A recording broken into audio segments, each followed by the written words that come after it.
Hello everyone, আসসালামু আলাইকুম। কেমন আছেন সবাই? আই হোপ সবাই অনেক বেশি ভালো আছেন। সবাইকে রমজানুল মোবারকের অনেক অনেক শুভেচ্ছা জানিয়ে শুরু করছি আমার আজকের আয়োজন। আজ আপনাদের সাথে শেয়ার করব রমজান স্পেশাল ডিম চপ তৈরির সহজ রেসিপি। অনেকে আছেন যারা পারফেক্টভাবে ডিম চপ তৈরি করতে জানেন না। আমার আজকের রেসিপি তাদের জন্য। কিভাবে খুব সহজে এই ডিম চপগুলো তৈরি করা যায় তার সকল টিপস অ্যান্ড ট্রিক সহ আজকের রেসিপি। তো বন্ধুরা, কথা না বাড়িয়ে চলুন ডিম চপ তৈরির মূল প্রস্তুত প্রণালীতে যাওয়া যাক। ডিম চপ তৈরি করার জন্য এখানে প্রায় 7টি মাঝারি সাইজের আলু সেদ্ধ করে নিয়েছি। আলুগুলো আমি 100% সেদ্ধ করিনি, 80% মতো সেদ্ধ করে নিয়েছি। 100% সেদ্ধ করলে দেখা যায় ম্যাশ করার পর আলুগুলো অনেক নরম হয়ে যায়, তখন ডিম চপগুলো পারফেক্টভাবে তৈরি করা যায় না। সেজন্য 80% মতো সেদ্ধ করে নেওয়ার চেষ্টা করবেন।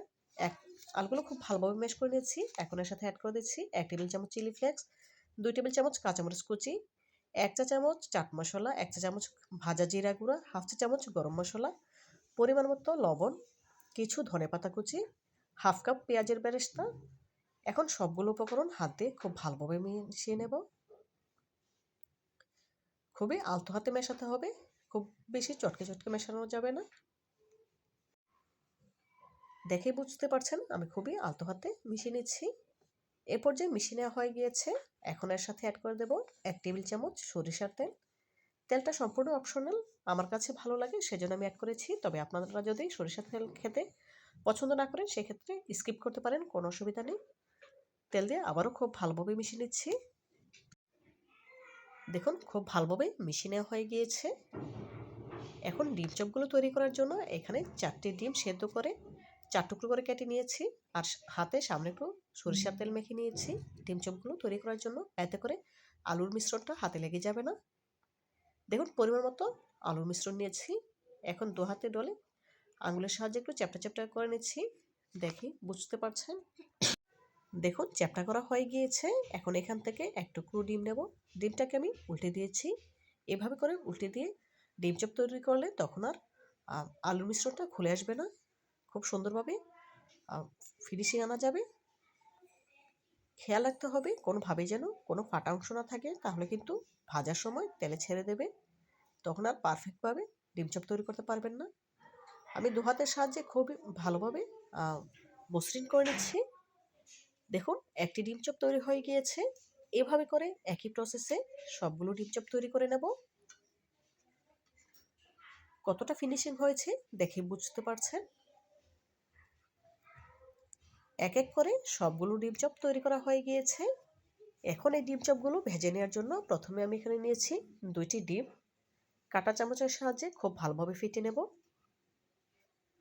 ফেটে নেওয়া হয়ে গেলে আগে থেকে তৈরি করে রাখা ডিম চপগুলো দিয়ে দেব। একটি একটি করে দেব আর কাঁটা চামচ দিয়ে তুলে নেব।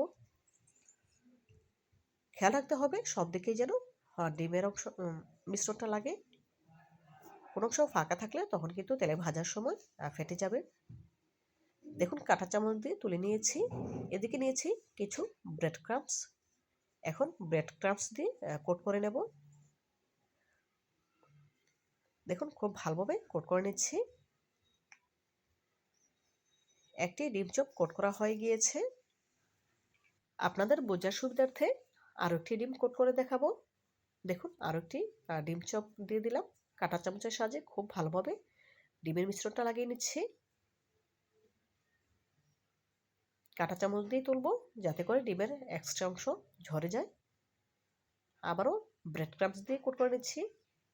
এভাবে করে একই প্রসেসে সবগুলো ডিম চপ কোট করে নেব। সবগুলো ডিম চপ যখন কোট করা হয়ে গিয়েছে, এখন ভেজে নেওয়ার পালা। ভেজে নেওয়ার জন্য চুলে একটি প্যানে পর্যাপ্ত পরিমাণে তেল দিয়ে গরম করে নিয়েছি।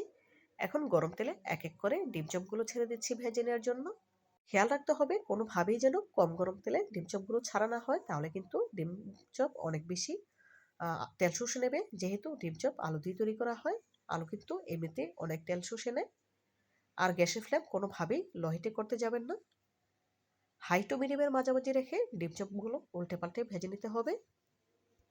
ডিম চপগুলো খুবই আলতো হাতে উল্টে নিচ্ছি।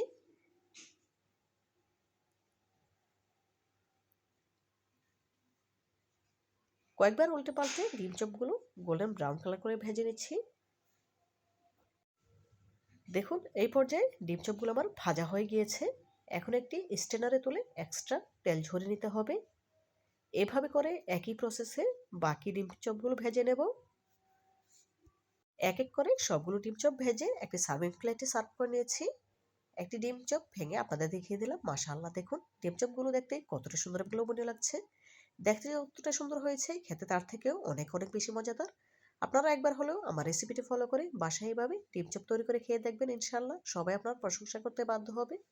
তো বন্ধুরা, আজকের মতো বিদায় নিচ্ছি। দেখা হবে নতুন কোনো দিনে নতুন কোনো রেসিপিতে। ভালো থাকবেন সবাই, আর আমার জন্য দোয়া করবেন যেন প্রতিনিয়ত আমরা আরও নতুন নতুন রেসিপি আপনাদের উপহার দিতে পারি।